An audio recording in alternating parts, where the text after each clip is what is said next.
Au commencement de cette nouvelle journée, avant que le tumulte du monde ne vienne frapper à la porte de votre esprit, je vous invite à faire une pause. Êtes-vous debout sur le seuil de ces prochaines heures, sentant déjà le poids des batailles à venir? Reconnaissez-vous ce sentiment, cette tension familière? C'est la conscience d'une lutte qui n'est pas extérieure, mais profondément intérieure. La tentation, ce murmure subtil ou ce cri assourdissant, se prépare déjà à tester votre résolution.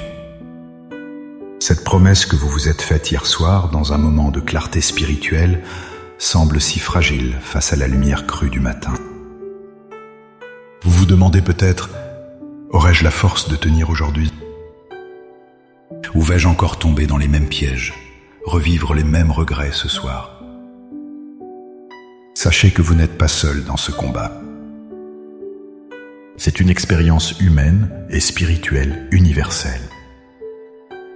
Mais la réponse ne se trouve pas dans une volonté de faire ou une discipline auto-imposée, car la chair est faible. La véritable victoire se prépare en amont, dans un dialogue intime et puissant avec le commandant des armées célestes. Il existe une prière, non pas une simple demande d'aide, mais un acte de préparation, un revêtement spirituel pour la journée. Dans les instants qui suivent, nous n'allons pas seulement demander de l'aide. Nous allons nous équiper pour la journée en proclamant la victoire avant même que la première flèche ne soit tirée. Ensemble, transformons l'appréhension en assurance et la peur de la chute en une marche victorieuse. Avant que nos lèvres ne formulent la prière, il est essentiel de graver cette vérité dans notre cœur. La victoire sur la tentation n'est pas quelque chose que nous devons mériter ou gagner par nos propres efforts. C'est un héritage qui nous a déjà été acquis en Jésus-Christ. La bataille décisive a déjà eu lieu à la croix et elle a été gagnée.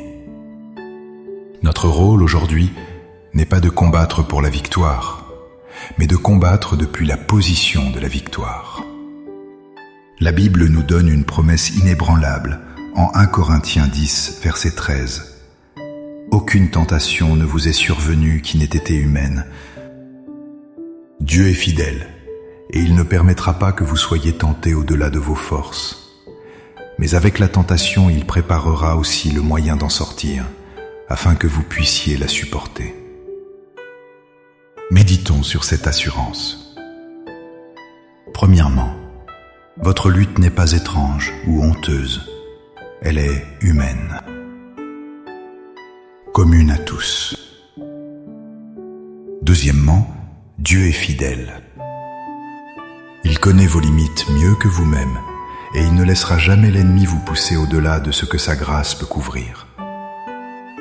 Troisièmement, et c'est le point crucial, pour chaque tentation, Dieu a déjà prévu une voie de sortie.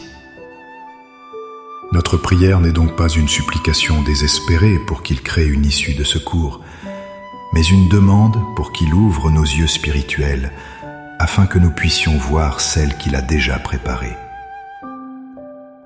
De plus, l'apôtre Paul, dans Éphésiens chapitre 6, ne nous dit pas d'aller au combat les mains nudes. Il nous exhorte à revêtir toutes les armes de Dieu. La ceinture de la vérité, la cuirasse de la justice, le bouclier de la foi.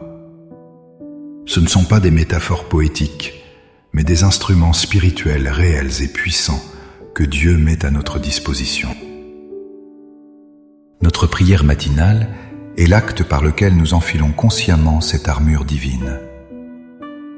Nous ne demandons pas à Dieu de nous protéger, nous nous approprions activement la protection qu'il nous offre. Maintenant, avec cette assurance que la victoire est déjà acquise et que l'équipement divin est à notre portée, élevons nos cœurs vers le Seigneur. Laissez ces paroles devenir les vôtres. Priez avec toute votre sincérité, non comme un soldat craintif, mais comme un enfant bien-aimé du roi victorieux. Père céleste, Dieu tout-puissant, je me présente devant toi en ce début de journée, non pas avec ma propre force qui est éphémère, mais en reconnaissant ma fragilité et mon besoin absolu de toi. Je te remercie pour le souffle de vie, pour le repos de la nuit et pour la miséricorde qui se renouvelle ce matin. Je viens consacrer ces prochaines heures à ta gloire.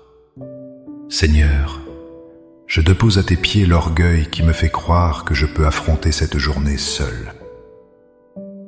Je renonce à la confiance en ma propre volonté. Je me repens des fois où j'ai cédé, où j'ai choisi mes désirs plutôt que ta voie. Aujourd'hui, je te remets ma volonté, mes pensées, mes paroles et mes actions. Je te remets les zones de faiblesse que je connais si bien, ces domaines où l'ennemi a l'habitude de m'attaquer. Je les place sous le sang précieux de Jésus. Et maintenant, Père, par la foi, je me revêts des armes que tu as préparées pour moi. Je ceins mes reins avec la ceinture de ta vérité. Que ta vérité soit le fondement de toutes mes pensées et de toutes mes décisions aujourd'hui. Protège-moi des mensonges de l'ennemi, des demi-vérités et de l'auto-illusion. Je revêts la cuirasse de ta justice. Non pas ma propre justice, qui est comme un vêtement souillé, mais la justice parfaite de Christ. Qu'elle garde mon cœur de l'accusation, de la honte et de la condamnation. Je chausse mes pieds avec le zèle que donne l'évangile de paix. Dirige mes pas aujourd'hui. Fais que je marche dans tes chemins et que j'évite les sentiers de la tentation. Fais de moi un porteur de ta paix partout où j'irai. Par-dessus tout, je saisis le bouclier de la foi, avec lequel je peux éteindre tous les traits enflammés du malin. Je lève ce bouclier contre le doute, la peur, les pensées impures, l'amertume et le découragement. Que chaque flèche de l'ennemi se consume avant même de m'atteindre. Je prends le casque du salut. Je te remercie pour l'assurance de mon salut en Christ. Que cette certitude protège mon esprit, qu'elle soit le gardien de mes pensées. Que mon intelligence soit renouvelée en toi. Et je saisis l'épée de l'Esprit, qui est ta parole. Saint-Esprit, je te prie de mettre dans mon cœur et sur mes lèvres la bonne écriture au bon moment. Quand la tentation se présentera, rappelle-moi tes promesses et ta puissance pour que je puisse résister fermement. Par la foi, je me tiens maintenant entièrement équipé en toi. Je déclare que le péché n'aura pas de pouvoir sur moi, car je ne suis pas sous la loi, mais sous la grâce. Je te remercie, car la victoire n'est pas un espoir lointain, mais une réalité présente en Christ. Je marche aujourd'hui sous une onction de force, de discernement et de sainteté. Au nom puissant de Jésus. Amen. Cette prière n'est pas une fin, mais un commencement. Vous avez revêtu votre armure spirituelle. Marchez maintenant dans cette journée, non pas avec l'anxiété de celui qui craint de tomber, mais avec la confiance vigilante du soldat qui sait que son commandant a déjà remporté la guerre. Soyez attentifs aux issues de secours que Dieu placera sur votre chemin. Soyez prêts à manier l'épée de sa parole. Si cette prière a fortifié votre esprit pour la journée à venir, n'hésitez pas à aimer cette vidéo, à la partager avec quelqu'un qui mène le même combat et à vous abonner pour continuer à grandir ensemble dans la foi et la victoire. Pour sceller votre engagement ce matin et déclarer votre position en Christ, écrivez dans les commentaires « Je marche dans la victoire de Christ ». Chaque déclaration est une affirmation de foi qui renforce votre résolution et encourage vos frères et sœurs. Que la grâce du Seigneur Jésus-Christ soit votre force et votre bouclier. Soyez bénis.